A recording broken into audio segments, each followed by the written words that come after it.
Hola, en el vídeo de hoy vamos a ver lo que son las estructuras repetitivas, los bucles, la forma que tengo en Java de hacer que una instrucción se ejecute muchas veces. Bien, básicamente tengo tres estructuras que son las que vamos a ver. La primera y más sencilla sería el for, la segunda es el while y la tercera es el do while. Vamos a ir viéndolas uno a uno. For lo vamos a utilizar cuando queramos que una instrucción o un grupo de instrucciones se ejecuten un número determinado de veces.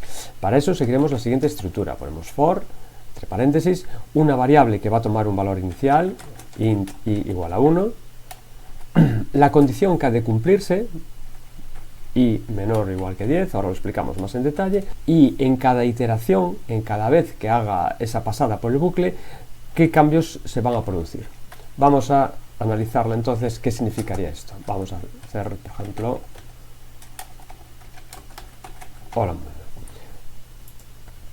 Tenemos una variable i que vale 1 inicialmente, tenemos una condición que dice mientras i sea menor o igual que 10, es muy importante decir que es mientras, no hasta, y en cada iteración hacemos i más, que si lo recordáis de los capítulos anteriores decíamos que era lo mismo que i igual a i más 1, es decir, incrementar i en 1. Entonces lo que estoy diciendo es, mira, empieza con la variable i en 1 y mientras sea menor que 10 pintas hola mundo y le incrementas. I valdrá 2, pintas y la incrementa. Y ahí se quedará en el bucle hasta que llegue un momento que i valga 9, lo incrementa, vale 10, se sigue cumpliendo la condición, 10 es menor o igual que 10, lo pinta y para la siguiente vez i más, i valdría 11, vuelve para arriba y ya no se cumple esta condición y ya acaba. ¿Vale? Lo probamos y vemos cómo nos escribe hola mundo 10 veces. En vez de hola mundo podría decirle que me mostrase el valor de i. Y vemos cómo vale de 1 a 10. ¿Podría ir de 0 a 9? Pues sí, si lo hago de 0 a 9 también serán 10 veces, solo que la variable valdrá 0, 1, 2, 3, ¿vale? Podría ir de 100 a 109 y también serían 10 veces, es decir, el rango de inicio y de final lo podemos cambiar y eso no tiene que ver para el número de veces que sea. También puede ser, aquí podemos poner una variable, i igual a 1, i igual a veces. Y aquí hacemos int veces igual a teclado en stint, definiendo aquí previamente teclado. ¿Vale? Entonces, ¿cuántas veces se va a ejecutar este for? Pues depende de lo que le pongamos. Si le ponemos 10 se ejecutará 10 veces y si le ponemos 3 se ejecutará 3 veces. Es decir, es un número variable, pero cuando empiece el for él ya sabe cuántas veces lo va a tener que hacer. ¿Qué puede ir dentro de un for? Pues lo que queramos. Podríamos, por ejemplo, ponerle un if para decir si el número es par o no. If este número, que será una vez 1, luego 2, luego 3, módulo 2 es igual a 0, so y es par, else par. ¿Vale? Podemos meter la cantidad de instrucciones que queramos siguiendo las reglas de anidado que ya sabemos. Pues aquí hay un if, puede llevar las llaves o no, como es una sola instrucción. El for también, cuando el for tiene una sola instrucción, también podemos ponérselas o no. Lo vamos a probar entonces. Vamos a ponerle aquí introduzca las veces y aquí me falta y más así. Le va a decir 6 veces y me va diciendo, pues para esa variable 1, 2, 3, 4, 5, 6. Cuando es 7, obviamente, pues ya acaba el bucle. Bien, esto sería entonces la introducción del for. Luego veremos cómo podríamos meter un for dentro de un for, es decir, aquí podemos meter cualquier cosa. Pero para empezar, esto es suficiente. Entonces, el for se caracteriza porque cuando empieza, ya sabe cuántas veces se va a ejecutar. Cuando yo he metido aquí el 6, él ya sabe que esto se va a ejecutar 6 veces. Y en algunas ocasiones eso no lo vamos a saber. Va a depender de lo que hagamos dentro del bucle para saber cuándo va a acabar o cuándo no va a acabar. Para eso entonces tendremos el while. Imaginemos este mismo enunciado, en vez de decir para los primeros 6 números naturales, es decir, si son pares o impares, en el que sea que tenemos que introducir números y decir para ellos si son pares o impares. Pues no sabríamos, no es el 1, 2, 3, 4, 5, 6, sería pues una vez el 7, otra vez el 8, otra vez el 14, y tendríamos que saber también cuándo parar. El bucle se va a ejecutar mientras que, pues podríamos decirle, mira, mientras no metas -1, síguelo ejecutando. Entonces esta estructura ya no nos sirve. Lo que tendremos que hacer será un while, ¿vale? Entonces ya no le preguntaremos al principio cuántas veces, diremos, mientras el número que me introduzcas sea, estamos siendo distinto de -1, mientras el número que me introduzcas sea distinto de -1, hago lo que me pidas, ¿vale? Entonces el while, fijaos que es una estructura muy sencilla. Vamos a definir la variable. Es una estructura muy sencilla, simplemente lo que está diciendo es mientras y la condición. La condición puede ser como un if, es decir, puede tener ands, puede tener ors, puede tener paréntesis, podemos complicarla todo lo que queramos, pero básicamente es eso. Mientras se cumpla esta condición, yo voy a hacer lo que tenga dentro. Al acabar de hacerlo, vuelvo para arriba y vuelvo a verificar la condición. Entonces, ¿qué error nos está dando aquí? Pues, obviamente, la primera vez, ¿cuánto vale i? No sé si la primera vez tengo que entrar o no. Entonces, bueno, tenemos que asegurarnos cuando empezamos en un while que ya la primera vez sepa evaluar esto. Esto no lo puede evaluar, no sabe cuánto vale i. Bueno, vamos a poner un valor por defecto aquí. Entonces, el bucle sería algo así. Pues para cada vez quiero que me introduzcas un número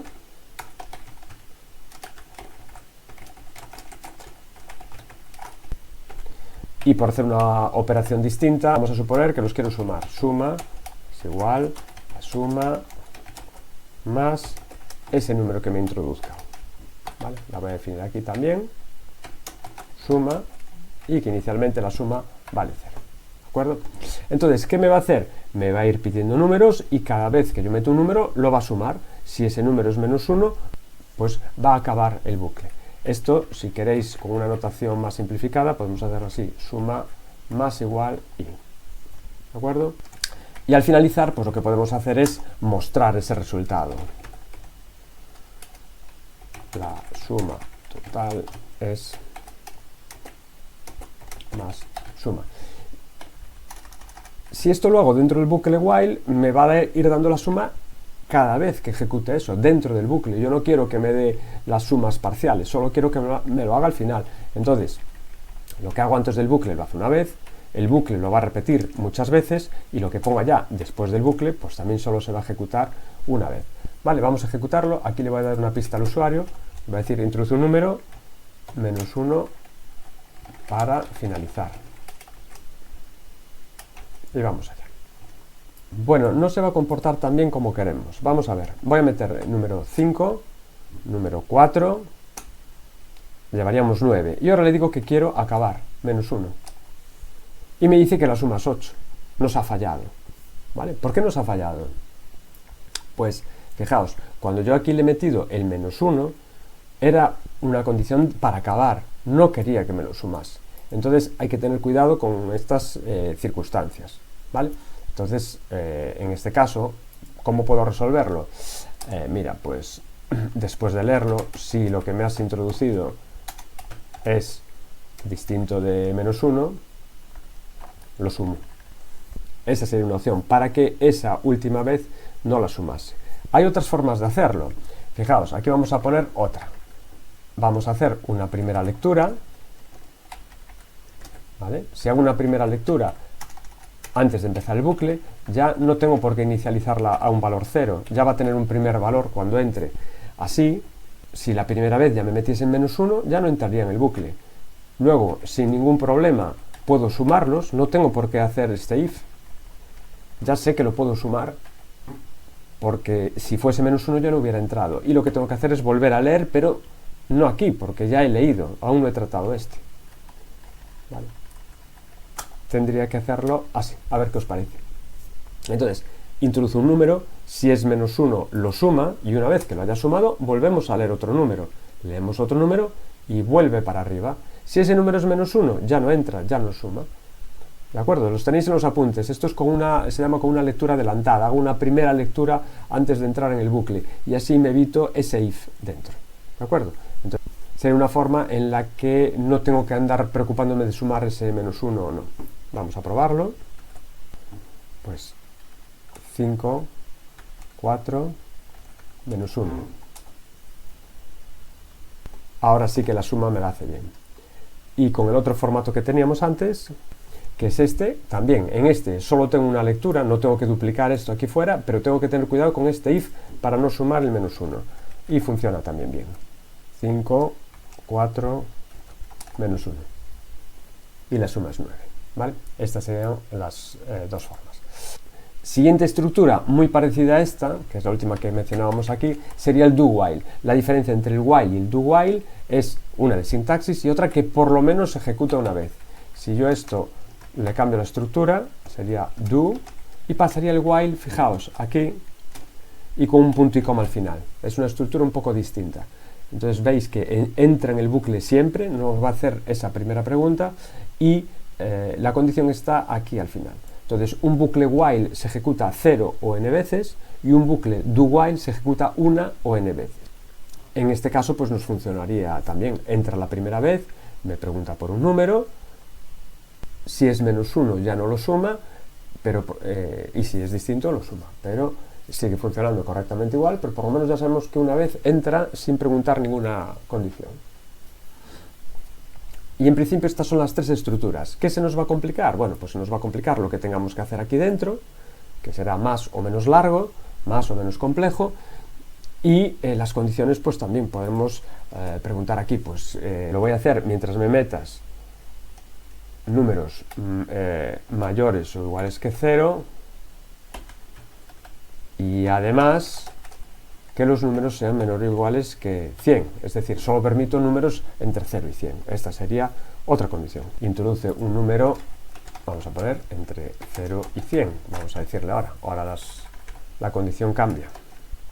Y aquí este if también me cambia. Si el número es mayor o igual que 0 y además menor o igual que 100, lo sumo, si no, no lo voy a sumar. Vamos a probarlo. 5, 4 y 200 para acabar. Bueno, introduje 5. 5 y 5, 200 y esto para acabar. Otro tema del que podemos hablar es de las variables de tipo boolean. Hasta ahora estamos trabajando con enteros, float, con decimales, pero tenemos un tipo de variable que están muy relacionadas con los if y con los while, y son variables cuyo valor es true o false. Solo pueden tener dos valores, no es el texto true o el texto false, sino que es que vale verdadero o falso. Entonces, a veces nos queda más sencillo y más visual el programa con este tipo de variables. Por ejemplo, podemos hacer una boolean salir, y decimos que inicialmente salir es falso. Fijaos que se escribe así tal cual, el valor true o false. Decimos que el valor es falso, entonces lo que podemos decir es que el programa se ejecuta mientras salir sea igual a false. O podemos decir mientras sea igual a false o mientras sea distinto de true. Podemos hacer siempre las preguntas de las dos formas. Entonces aquí, ¿cómo cambiaríamos? Diríamos, mira, si la condición... Entonces diríamos, si la condición se cumple, sumo. En caso contrario, ya digo que tengo que salir. Y quizás queda algo como mucho más visual. Entonces, digo que inicialmente no va a salir. Cuando el número que me introduzca esté entre 0 y 100, sumo. Y si no está entre 0 y 100, porque es muy pequeño, muy grande, ya digo que salir es igual a true. Ahora no se cumple esta condición y por lo tanto saldría. A veces podéis ver estas condiciones de una forma más abreviada. Vamos a ponerlo por aquí. Al igual que yo os decía que en vez de i igual a i más 1, generalmente lo que veíamos era i más más, también cuando en un if o un while, cuando ponemos una variable, por ejemplo, salir es igual a true, a veces os lo vais a encontrar así. Es decir, se supone que cuando la variable aparece sola, que la estamos asimilando a preguntarle si es verdadera. Y si os encontráis, vamos a ponerlo por ejemplo en un if, que nos da igual salir igual a false, pues os lo podéis encontrar así. Es decir, la negación de salir. Esto es lo mismo, ¿vale? Entonces son dos formas de escribir lo mismo. Vamos a probar esto, que no lo habíamos probado. 5, 4, 200. Y vemos cómo funciona. Ya para terminar este vídeo vamos a ver bucles dentro de bucles. Vamos a hacerlo con un for, pero con esto sería exactamente igual. Vamos a volver a la estructura inicial que teníamos.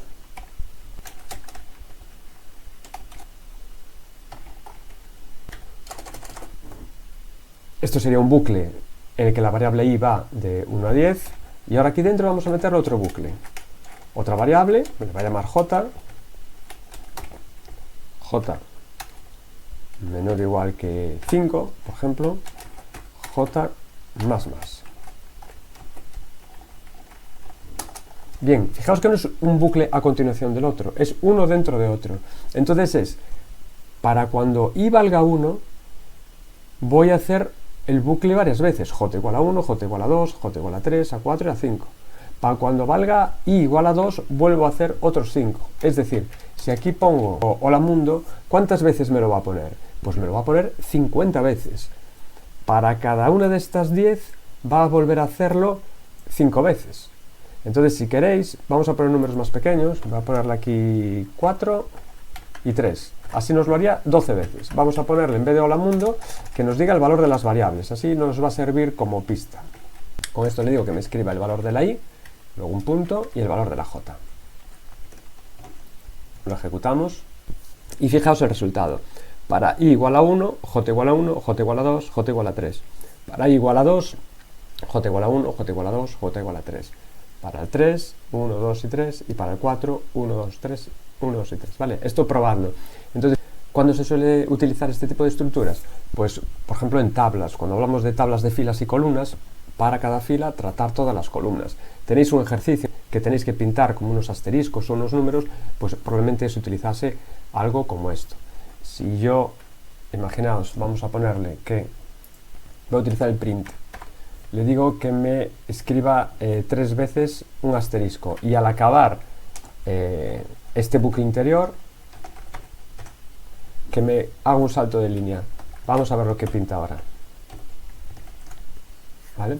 Bucle exterior 4 veces. ¿Y qué hace para cada una de ellas? Un asterisco, otro asterisco, otro asterisco, es decir, 3, y luego salta de línea, por lo tanto pasa a la línea siguiente. Sobre esto podríamos hacer cambios. Imaginaos que le digo que cada vez no me pinte 3 asteriscos, sino que me pinte tantos asteriscos como en la fila en la que está. Es decir, este bucle interior va a depender de la fila en la que esté. Vale, fijaos lo que ha pintado, analizadlo, esto tenéis que verlo con calma. La primera vez i vale 1, por lo tanto este bucle se ejecuta desde 1 hasta 1, una vez, por lo tanto solo pinta un asterisco. Cuando i vale 2, este bucle ya va desde 1 hasta 2, por eso pinta 2 asteriscos, y así sucesivamente. Entonces, bueno, esto es un tema para que lo trabajéis. La variable i la he definido aquí, por lo tanto aquí fuera no va a tener ningún valor. Si yo aquí quisiese mostrarla, me va a decir que no existe esta variable, ¿de acuerdo? Si la quiero, si quiero el valor, pues puedo definirla fuera. La defino fuera, ya no la definiré aquí, y el programa sigue funcionando perfectamente. Y ahora ya veis que no me da este error. Simplemente, pues a ver, cuando salgamos del for, ¿cuánto va a valer esta variable? Pues va a valer 5, porque mientras vale 1, 2, 3 y 4 está dentro del bucle, cuando salga va a valer 5. Si esto lo ejecutamos, el bucle no tiene nada dentro, por lo tanto no tiene nada que hacer, pero si vemos cuánto vale esa variable fuera, pues vemos que vale 5, porque ya salió del bucle. Pero no, esto no se suele emplear, ¿vale? Las variables se suelen definir aquí. ¿Por qué? Porque es donde lo vamos a utilizar, solo tiene validez dentro de las llaves, es decir, dentro de su valor, y fuera pues ya no tiene sentido. Bueno, pues nada más, acabamos el vídeo. Poneos con los ejercicios y cualquier duda al foro, ¿vale? Hasta luego.